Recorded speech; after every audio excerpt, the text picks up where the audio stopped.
الوحي عنوانا وشاد من نوره في القلب إيمان. بسم الله والحمد لله وصلى الله وسلم وبارك على رسول الله وعلى آله وأصحابه ومن والاه. أما بعد فإخوتي الكرام وأخواتي الكريمات السلام عليكم ورحمة الله وبركاته. ربيتاتشن يا ماري سمرة فكر يتمولابت انديهون عسبينو الله فكر يتمولابت بيت الله هادرقو نابزو يتنسى جنة النقبة مالتنا جزاكم الله خير.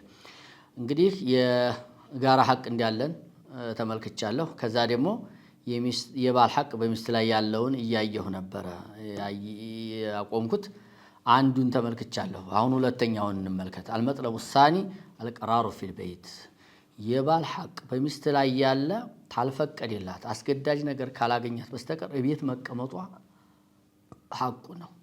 المرأة المسلمة غايتها رضا ربها አንዲት ሙስሊም የሆነ ሴት የመጨረሻ ግቧ ምንድነው ከተባለ ጌታዋ ማስደሰት ነው። وبقاؤها في بيتها عبادة تؤجر عليها እቤቷ መቀመጥ ደግሞ የምትመነዳበት ዒባዳ ነው። ያለ ጉዳይ አለ መውጣት ማለት ነው። لأنه استجابة لقوله سبحانه وتعالى يا الله انتزاز ማክበር ስለሆነ አላህ በቁርአን ላይ ምን ይላል? ሱረቱል አሕዛብ ላይ وقرن في بيوتكن እቤታችሁ ተቀመጡ ብሏል። በቃ እቤታችሁ ቁጭ በሉ ይላል። قال القرطبي የሙፈሲሩ ቁርጡብይ رحمه الله تعالى ይላሉ في هذه الآية الأمر بلزوم البيت ይላሉ። በዚህ አያት ቤታቸውን እንዲይዙ ሴቶችን ያዛቸዋል። وإن كان الخطاب لنساء النبي صلى الله عليه وسلم ያናገረ የነብዩ ሚስቶችን ቢሆን فقد دخل غيرهن فيه بالمعنى ሌሎችም በእነሱ ይካተታሉ። አንድ የቁርአን አያት አንድ ሐዲስ ዒብራው ወይም ግንዛቤ የምንሰጠው በስበቡ አይደለም፣ ለፍዙ ሁሉንም የሚያካትት በመሆኑ ነው። والشريعة طافحة بلزوم النساء بيوتهن والانكفاف عن الخروج منها إلا لضرورة አጠቃላይ ሸሪዓችን ሴትን የሚያዛት ቤታቸውን እንዲይዙ ያለ ሐጃ እንዲያወጡ ነው። ያለ ሐጃ እንዲያወጡ وقال ابن جزي رحمه الله تعالى عند قوله حور مقصورات في الخيام ብሎ የጀነትን ሴቶች አላህ የወሰፈበትን አንስተው ምን አሉ? الحور جمع حوراء لنا والمقصورات المحجوبات ማለት ነው። መቅሱራት ማለት የመህጁባት ማለት ነው ይሉና የተጋረዱ ቤታቸው በጀነት ድንኳኖች ውስጥ የተቀመጡ ማለት ነው ይሉና لأن النساء يمدحن ይላሉ። የጀነት ሴቶች ተመስግነውበታል። ሴቶች ይመሰገኑበታል بملازمة البيوت ቤታቸውን አጥብቀው በመያዛቸው ويذممن بكثرة الخروج ወመውጣት በማብዛታቸው ደግሞ ይወገዛሉ ማለት ነው። ጥሩ አይደለም ማለት ነው፣ ያስወቅሳቸዋል ማለት ነው ብለው ያስቀምጣሉ ማለት ነው። ይህ ታላቅ ዓሊም ማለት ነው التسهيل لعلوم التنزيل የሚባለው ኪታባቸው ላይ فإذا خرجت من بيتها لأمر ما ደግሞ ቅድም እንዳልነው የሚያስገድድ ነገር ካገኘ መውጣት ትችላለችና ለማንኛውም ለሚያስገድዳት መውጣት ለሚያስፈልጋት ነገር የወጣች ጊዜና كانت على حال من الحشمة والوقار ደረጃዋን ማንነቷን ጠብቃ ነው መውጣት ያለባት። وفي امر ليس فيه معصيه ወንጀል ባልሆነ ሁኔታ ላይ ነው መውጣት ያለባት፣ ወንጀል ላልሆነ ነገር ማለት ነው። مثلا لو ارادت المراه حضور محاضره في مسجد محاضره ለመከታተል ብትፈልግ او ارادت السوق لشراء اشياء تخصها ወይ እሷ እንጂ ሌላም ማይገዛው የሆነ ዕቃ ለመግዛት አስባ ወደ ገበያ ብትሄድ او ارادت زياده بعد اقاربها ወተዘመዶቿ አንዱን ለመዘየር አስባ فللزوج يأذن لها ባልም መፍቀድ ያለበት ثم ان الحياء خير كله ከዛ በኋላ ስትወጣ ደግሞ እፍረቷን ጠብቃ እፍረት ሁሉም ኸይር ነውና ويتأكد هذا في حق المرأة يفرت የሚባለው ደግሞ እሴት ላይ የበለጠ ጠንካራ ነው። فعليها أن تمشي من جوانب الطريق دون وسطه ስትሄድ መንገድ ላይ ራሱ በመኪና ታልሄደች በእግሯ ነው መከደው መሃሉን ወንድ ጋር እየተጋፋች መሄድ የለባትም። ተወንድ ርቃ ወደ ዳር ላይ መሄድ ያለባት። قال النبي صلى الله عليه وسلم للنساء استأخرنا አሉ ወደ ዳር ፈቅ በሉ አሉ فإنه ليس لكن أن تحققن الطريق ለእናንተ የመንገዱ መሃል አይገባችሁም ይላሉ ነብዩ አለይሂ ሰላቱ ወሰለም። عليكن بحفات الطريق የመንገዱን ዳርዳሩን አጥብቃችሁ ያዙ ብለው ነብዩና አለይሂ ሰላቱ ወሰለም መክረዋል። ለዛም ሷሃባ ሴቶች የነብዩ ምክር አክባሪ ናቸውና ምን ይላል ሐዲሱን ያወራው ሷሃባ فكانت المرأة تلتصق بالجدار ሴትየቱ በአጥሩ ተጠግታ ተህር ነበር حتى ان ثوبها يتعلق بالجدار ልብሷ ተግርግዳው ጋር እስከሚያዝባት ድረስ ሚሉ ሱቅ ያህብህ ይሄ በእነሱ የነብዩ ሰለላሁ ዐለይሂ ወሰለም ትዳር የማክበር እንትን የነብዩ ሰለላሁ ዐለይሂ ወሰለም ትእዛዝ የማክበራቸው ጋያ ነው እንደዚህ ማድረጋቸው ማለት ነው እንዴ ነብዩ ሰለላሁ ዐለይሂ ወሰለም አለቀጥ ግርግዳው ጋር ተለጣፊ ማለታቸው አልነበረም ግን የሷሃባ ሴቶች ይሄን ያህል የነብዩ ሰለላሁ ዐለይሂ ወሰለም ትእዛዝ ያከብሩ ነበርና በዚህ ልክ ሆነን ነው ወደ ውጭ ስንወጣ እህቶች እንዲሁ ናችሁ ነው መውጣት ያለባችሁ እንጂ ታልሆነ ቤታችሁ ቁጭ ማለቱ አንደኛ የባል ሐቅ ነው የአላህን ትእዛዝም ማክበር ነው ማለት ነው በተለይ ያለ ፍቃድ አዘራ እንዳትወጡ ያለ ፍቃድ በቃ የምትወጡባትን መውጣት በአጠቃላይ እያስፈቀዳችሁ ነው መሆን አለበት ይሄ ሐቅ ነው ሌላው አተዘይኑ ለዘውጅ ሶስተኛው ለባላችሁ መበጃጀት እንዲያትረሱት አደራችሁ وخير النساء من سرت الزوج منظرا ومن حفظته في مغيب ومشهدا ይላል ወመሽሃዲ ይላል ገጣሚው አልኢስላም ዲኑ ነዛፈት የተዘይኑ በአጠቃላይ እስልምና የጽዳት የንጽህና ሃይማኖት ነው والمرأة مطالبة بأن تكون زينتها لزوجها ሴት ደግሞ ለባሏ የተሽመረመረ የተበጃጀች መሆን ተፈላጊ ነው فعليها أن تظهر أمامه بالمظهر اللائق في الملبس الحسن በሚገባው ሁኔታ ነው ለባልሽ መታየት ያለብሽ ጥሩ ልብስ በመልበስ ያለሽን የለለሽን አትጠየቂም ሽታሽን ጥሩ ሽታ ባለሽ ልክ እንደዚሁ በመሻተት لما في ذلك من تأكيد الحكمة التي من أجلها شرع الزواج كما قال سبحانه ومن آياته على الله ተታምራቶች ውስጥ أن خلق لكم من أنفسكم أزواجا ተሚስቶቻችሁ እንዲሁም ተባልም ያው ነው የትዳር ጓደኛ ፈጥሮላችኋል ይላል ለምን አለ ተስኩኑ ላይ ወደሷ እንድትረኩባት ነው ይላል እና በጥሩ ታልታየሽው በጥሩ ጠረን ካልቀረብሽው እንዴት አድርጎ ሊረካ ይችላል ስለዚህ እውጭ የሚያውን ሁሉ ሱራ ላይ ይውላልና እቤት ያለችኝ እንዲል ልቡ ላይ መፍጠር አለብሽ በቃ ታንቺ ውጭ ሌላ እንዲያይ ታንቺ ውጭ ሌላ እንዳይመለከት ቀልቡ ወደ ውጭ እንዳይወጣ በስሜት ተማርካቱም በተጨማሪ በማየትም በመሽተትም ጥሩ ሽታ በመሽተትም ባሎቻችንን ልንስባቸው ይገባል አላህን የማይፈሩ ሴቶች ዛሬ የሚበጃጁት ውጭ ሆኗል ተንደዛ ያሉ ሴቶች ማታለል ባላችሁን ልታደኗቸው ይገባል የሚል ነው እህቶቼ ወጀዐለ በይነኩማ መወደተ ወረሕማ ነው የሚለው ቁርአን ይሄ መወደ ረሕማ ሊመጣ የሚችለው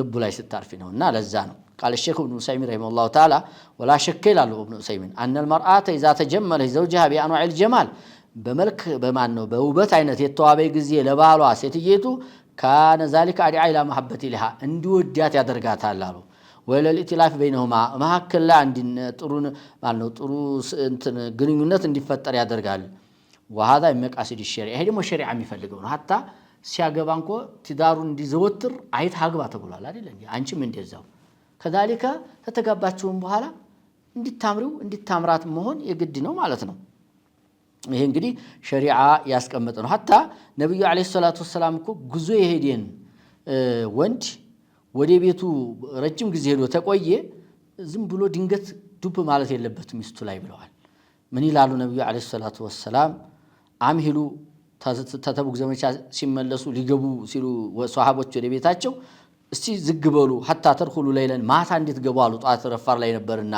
ወደ ከተማ ያገቡት ለምን አሉ ልብ በሉቶች كي تمتشط الشعيسة وتستحد المغيبة አሉ ባሯ የራቀባት ሴትዮ ጸጉሯ ተንጨባረረው እንዲታበጀው እንደዚሁ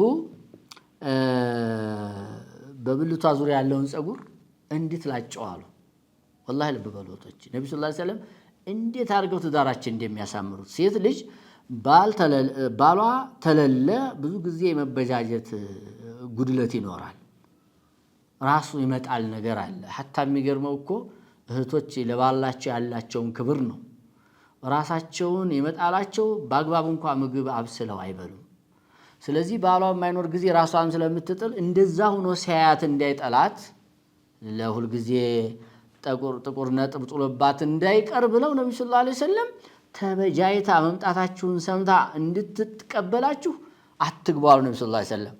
ታዲያ ድንገት ገብቶብሽ እንዳይጠላሽ ነብዩ እየጣሩልሽ አንቺ ሁሉ ጊዜ ራስሽን ጥለሽ ባልሽ እንዲጠላሽ መፍቀድ የለብሽም። በቃ ወላሂ በቻልሽ ያህል ተበጃጅልሽ አደራሽን እህቴ ሆይ። ስራ ሊበዛብሽ ይችላል፣ ልጅ ማሳደግ ሊያንገላታሽ ይችላል፣ ኩሽና መስራት ሊያንገላታሽ ይችላል። አላህ ሱብሓነሁ ወተዓላ ይስጠውና ሰራተኛ የያዝልሽ። ላኪን ግን ይሄም ማድረግ ባይፈቅድለትም አቅሙ አንቺ ደግሞ በቻልሽው ተበጃጅተሽ ቅረቢ አደራሽን፣ አምሮብሽ ተሰማምረሽ ቅረቢ። ነብዩ አለይሂ ሰላቱ ወሰላም አዩ ኒሳኢ ኸይር ተሴ ሁሉ የምበልጠው ማን ነው ተብለው ጠይቀው ቃል አለ ተሱሩ ኢዛ ነዘረ ወቱጢዑሁ ኢዛ አመረ፣ ሲያት ደስ የምትለው ነው። መልክ ብቻ አይደለም ይሄ ሲያውት ማስደሰት ማለት ዲኗን ጠብቃ ተበጃይታ ባላት አምራ መቅረብ ነው። ይሄ ነው ወላ እና ሲያዛት ምትታዝናት ወላ ተኻሊፉ ፊ ነፍሲሃ ወማሊሃ ቢማ ይክረሁ፣ በነፍሷም በገንዘቧም በሚጠላው ነገር የማትኸልፈው ናት ብለዋል ነብዩ አለይሂ ሰላቱ ወሰላም። እና ስለዚህ እህቶች ሆይ አደራችሁን መበጃጀት ለባላችሁ የባል ሐቅ ነው፣ ተወጡት ግዴላችሁ። ሌላው ኺድመቱል ቤት ወዘውጅ ቤቱንና ባልን መኸደሙ የባል ሐቅ ነው። እብኑ ተይሚያ ያሉትን እዚህ ላይ ላስታውሳችሁማ ከማስረጃቸው ጋር እንዴት እንዲያቀርቡ የጅቡ على الزوج خدمة زوجها على الزوجة ብለው በሚስት ላይ ግዴታ ነው ባሏን ማገልገል። فإن الزوج سيدها في كتاب الله ለምን ባል የሚባለው ነገር በአላህ ቁርአን በገለጸው መሰረት አለቃዋ ነው አሉ፣ አሚሯ ነው አሉ። وهي عانية عنده بسنة رسول الله صلى الله عليه وسلم በረሱል ሐዲስ ደግሞ እንደ ምርኮኛ ናትና አደራ ሐቋን ጠብቅ፣ አንተ ዘንድ ምርኮኛ ናት፣ በአንተ ትእዛዝ የምትቀሳቀስ ብለዋልና አሉና وعلى العاني والعبد الخدمة አለቃ ነው ታልን ደግሞ አለቃውን መخدም አለባት አሉ። لأن ذلك هو المعروف معروف የሚባለውም ለባልሽ በመልካም ተዳደሩ የሚባለው አንዱ ይሄ ነው። ባይሆን ይሄ ማገልገል ለሚስት ማዋረድ ተብሎ አይያዝም። የጥላት የእስልምና ጥላቶች እንደሚያወሩት እንደውም ለፍቅር ስበብ ነው። ምክንያቱም እሱ ሲለፋውሎ ሐቂቃ እንደው ሎጂኩም እኮ አይሰጥም። ሲለፋውሎ ሲታገሉሎ ቤት መጥቶ ደግሞ አሁንም ወደ ስራ ቢገባ እንደው እስኪ እንዴት ሊሆን ይችላል? ወሆ አምሩ ማዕሩፍ ወማዕሁድ في زمن النبي صلى الله عليه وسلم بعده ደግሞ ሚስት ባሏ ማገልገል ዛሬ የተጀመረ አይደለም። ነብዩ ሰለላሁ ዐለይሂ ወሰለም ጊዜ ማገልገል ነበር። አይሻ ረዲየላሁ ዐንሃ ታይሻ የሚወዱት አለ እንደሚታወቀው ራሷ ሊታወካ ነበር እኮ ያቺ በሪራ ስለሷ ስትጠየቅ እንደሷ ላይ ያየሁት ምንም ጎዶሎ የለም፣ ሊጧን አብኩታ የቤት ፍየል መጣ ተበላባን ነበር አለ። እሷ ያወካይ ማለት እኮ ነው።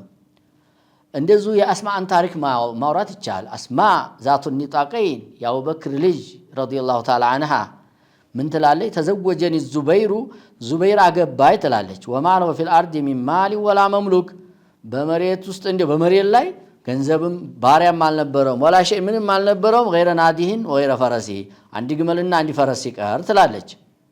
ፈኩንቱ አዕሊፉ ፈረሰሁ፣ ፈረሱን እቀልብ ነበር፣ ወአስተቂል ማ ውሃ ጠጣለት ነበር፣ ወአኽሪዙ ገርበተው እና ውሃ ቀዲያ ነበር ማለት ነው። አኳሌውን እሰፋ ነበር አለ፣ ያኔ መቅጃቸው ማለት ነው። ወኩንቱ አንቁሉ ነዋ፣ ተዚህም በላይ ደግሞ የተምር ፍሬ የተሸከምኩ አመጣ ነበር። ሚን አርድ ዙበይር፣ ተዙበይር መሬት አለት አቅጧሁ ረሱሉላህ ሰለላሁ ዐለይሂ ወሰለም አላ ረእሲ፣ ረሱል ተጎለሙለት ወይም ተሰጡት መሬት የተምር ፍሬን ተሸክሜ በራሴ መጣ ነበር አለች። ወሄ ሚኒ ትላለች ርቀቱን ስትናገር አላ ሱሉሰይ ፈርሰኺን፣ የፈርሰኽ 2/3 ነው ማለት 2 ሚል ነው፣ 3 ኪሎ ሜትር ርቀት ላይ የሚገኝ ማለት ነው በአሁኑ ሂሳብ ስናስበው። ፈጅቱ የውመን ወነዋ አላ ረእሲ፣ አንድ ቀን መጣሁ ራሴ ላይ የተምር ፍሬ ተሸክሜ ትላለች። ፈለቂቱ ረሱለላህ ሰለላሁ ዐለይሂ ወሰለም ወመዐሁ ነፈሩን ሚን አልአንሷር፣ ረሱሉን ሰለላሁ ዐለይሂ ወሰለም መንገድ ላይ ያገኘኋቸው ተሳቸው ጋራ የአንሷር ሰዎች ጋራ አብረው እየሄዱ ረሱሉላህ ዐለይሂ ወሰለም በዛን ሰዓት እንደውም ግመል ላይ ለዋጧት ሁሉ አስበው ነበር፣ እሷ አፍራቶቹ እንጂ። ረሱሉላህ ዐለይሂ ወሰለም በዛ ሁኔታ ሲያዋት አይወጅብሽም፣ ለምን ያሰራሻል፣ ለምን ያስከድምሻል አሏትም። እንደውም ሊያግዟት ነው የፈለጉት ማለት ነው። ምን ይሄ ብቻ ፋጡማ ልጃቸው ረዲየላሁ ተዓላ ዐንሃ ነብዩ ሰለላሁ ዐለይሂ ወሰለም ቤት መታ የወፍጮውን መፍጨት፣ የቤቱን መጥረግ፣ የውሃ መቅዳቱን ችግር ልትነግራቸውና የሆነ የመጡ ባሮች ነበሩ ባሪያ እንዲሰጧት ፈልጋ ነበር። አይሻን ያገኘችው አላገኘችውትም። አይሻ ስትመጣ ነገረችው ለነብዩ ሰለላሁ ዐለይሂ ወሰለም። እቤቷ ሄደው ከዚህ የበለጠ ላስተምርሽ ብለው ስትተኛ አላሁ አክበር 34 ጊዜ ሱብሃንአላህ ሱብሃንአላህ 34 ጊዜ አላሁ አክበር 34 ሱብሃንአላህ ማነው አልহামዱሊላህ 33 ሱብሃንአላህ 33 በአጠቃላይ 100 ይሄንን ብትይ ይበልጥብሻል ብለው ነብዩ ሰለላሁ ዐለይሂ ወሰለም የአኺራን ጉዳይ አስተማሯት። እዚህ ላይ የሚገርመው ልብ በሉት እሰው ለሷ አኺራን መምረጦ እንደተጠበቀ ሆኖ ነብዩ ሰለላሁ ዐለይሂ ወሰለም የቱን ያህል እንግዲህ ፍትሃዊ እንዲሆኑ አስቡ ያሉት ምንድነው እዚህ ላይ የበድር የሞቱ አባቶቻችን የሞቱባቸው የቲሞች ለነሱ ነው መሰጠው አሉ። ሱብሃንአላህ ግን እዚህ የተፈለገው ምንድነው ለምን አንተ አገዛም ባላዲልህም ለምን አሰራም አላሉት ነብዩ አለይሂ ሰላቱ ወሰለም። እሷን በዛ ላይ በስራው ላይ እንድትጽናናና ያደረጓትና በዚህ ልክ ነው እንግዲህ ሰለፎቹ ሷሃቦቹ የነበሩት ማለት ነው። እዚህ ላይ ባሁን ጠቆም የማልፈው ነገር አለ። ይህ ማለት እንደ ብቻዋን ትታገል ብቻዋን ትልፋ ማለት አይደለም። አንተም ቢሆን እርዳት እገዛት። ነብዩ አለይሂ ሰላቱ ወሰለም አኢሻ አልአስወድ ኢብኑ የዝድ የሚባለው ታቢዒ ጠይቋት ማካን ነብዩ ሰለላሁ ዐለይሂ ወሰለም يصنع في بيته ነብዩ ቤታቸው ምንድን ነበር የሚሰሩት ተብላ ጠይቃ قالت كان يكون في مهنة أهله أي في خدمة أهله مستوم بمخدم لا ينوم يقوموا بلالج فإذا حضرت الصلاة خرج إلى الصلاة صلاة ستار بتشا تتورد الصلاة يوتعلن እንጂ ብላ ተናግራለችና አንተም እገዛት። ይሄ ሲባል እንደምንም እንዲያሰራ እሷ አንተ ቁጭ ብለህ እሷ ብቻ ትልፋ ትታገል ማለት አይደለም። ግን አንተ ትለፋው ለህ እሷ ልብስህን አጥባ የሚበላውን አዘጋጅታ የሚጠጣውን አዘጋጅታ ቤቱን ጠራርጋ ምናምን ስትገባ አንተም ደስ ይልሃል። ለሷም ሀይቅ አርካታ ነው። ያላለቀ ስራት አለ ግን ስትገባ እገዛትና ተባብራችሁ ኑሮውን አሳምሩት። አንድ ሰው ላይ ብቻ ጫናው መውደቅ የለበትም። ባይሆን በዚህ ልክ እንድትረዱኝ ያደራላለሁ። ላኪን ግን ሚስት ባሏን መከደም በሚለው ዙሪያ ቢቀርቡ ብዙ ማስረጃዎች አሉ። ሰዓቱ ስለገደበኝ ዛሬ እዚህ ላይ ላሳርፈውና የሚቀጥለውን ደግሞ እንመለከተዋለን። الله بيتاچون يا ماري يسمر فكر بيت يرجلاچو وصلى الله وسلم وبارك على نبينا محمد وعليه وصحبه اجمعين والسلام عليكم ورحمه الله وبركاته. لجيل توخى الوحي عنوانا وشاد من نوره في القلب إيمان